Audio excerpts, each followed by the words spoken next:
After you've added text to a page, you may want to stylize that text so it looks a little bit nicer in your book.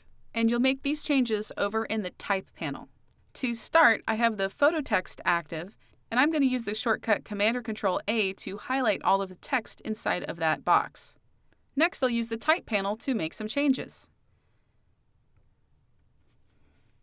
I'll change the font weight, and I'm even going to reduce that size of the text. You can change the color by clicking on that little swatch. I'll just go with a light gray. And I'm going to change the alignment as well. Next, I'm going to save this as a text style preset so I can apply it to my other pages. I'll click on the drop-down and select Save Current Settings as a new preset. I'll just call this one Light Gray Captions. Now I can use that style on other text boxes.